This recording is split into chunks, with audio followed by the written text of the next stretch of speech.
Bethesda has released the patch notes for the third Starfield update of 2024, patch 1.10.30, although this is technically the second major update.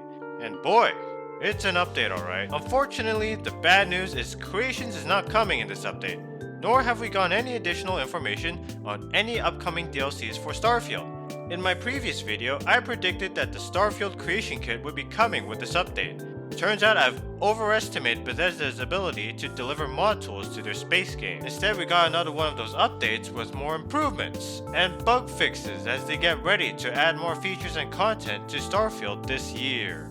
I'll be discussing more about Creations and future Starfield DLCs later in the video, but for now, let's focus on the patch notes. Starting with quality of life improvements. You can now interact or pick up items while using your scanner.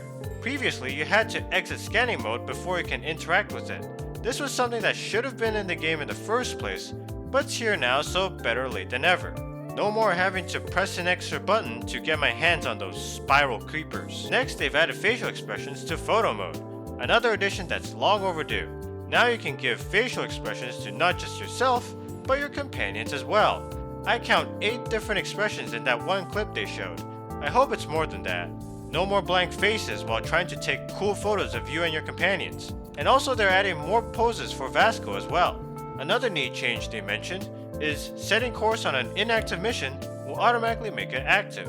Undoing a lockpick will no longer cost a digipick, which is interesting because it will make lockpicking much easier. And I've been hoarding a lot of digipicks for that reason. They've also added FOV settings for third-person ship view, and a new anisotropic filtering quality slider exclusively for PC. Fast traveling from a planet's surface to orbit will now trigger an autosave, and they updated the frame rate for the ship UI. They've created a new category of fixes for art. There's a lot of fixes, so I'm going to show them here. But what's noteworthy is they finally fixed the exploit that allowed people to access spacesuits without having to pick a lock. That was something a lot of people did to get that Mark II spacesuit in the basement of the lodge. Not to mention, players can no longer access the New Atlantis ship technician's vendor chest. On to the gameplay fixes.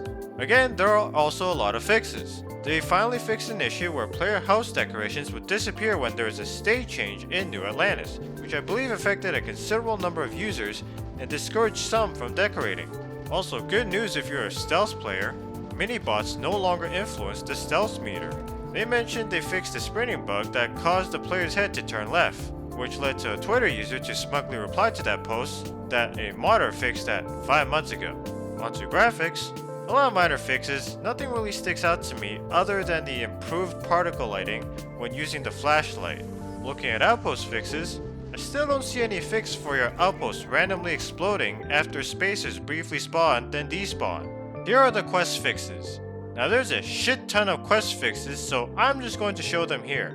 One of the fixes they mentioned was the sabotage quest where the NPC, David Barron, was missing.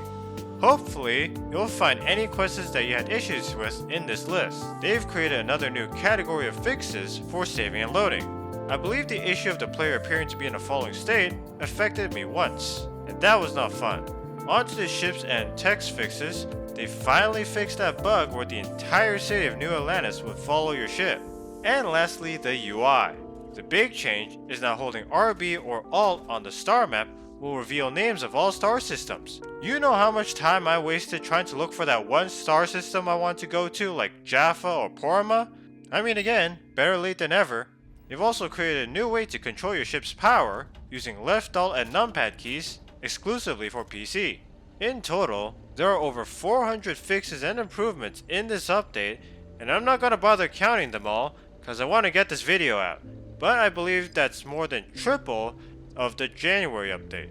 I should also mention there was a hotfix 2 days ago addressing an issue that caused certain quests to disable, although they didn't mention any specific quests.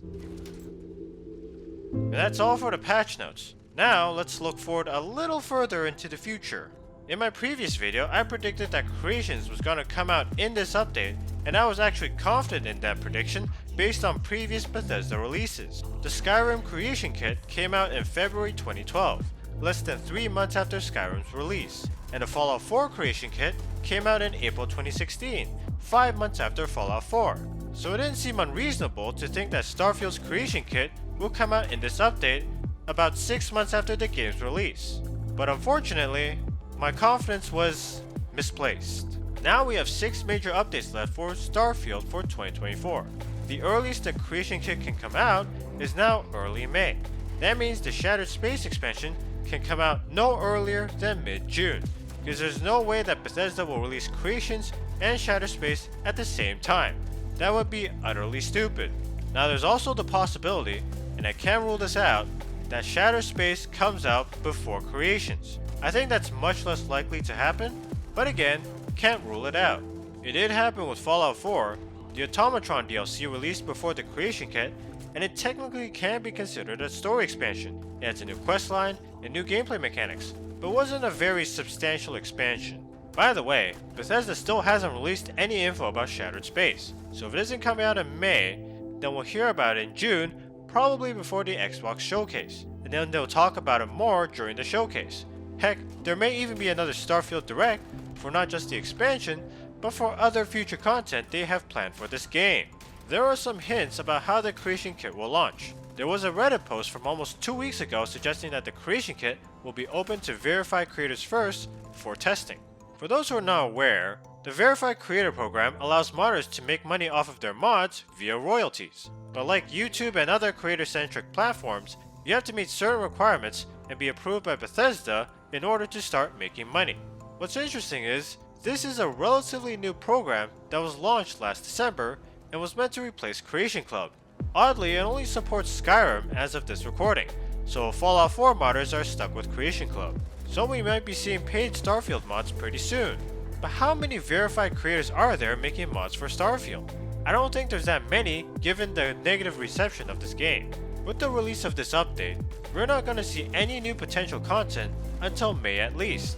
That's 8 months since the game's release with no new content.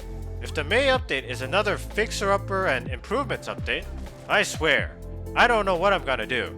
The game's getting pretty stagnant at this point, even with the mods, and the dwindling player base has basically reflected that. I don't think it's meant to be a live service game, but Todd Howard did say he wanted to support Starfield for at least 5 years. Although in terms of what he means by that support, I guess we'll have to wait and see.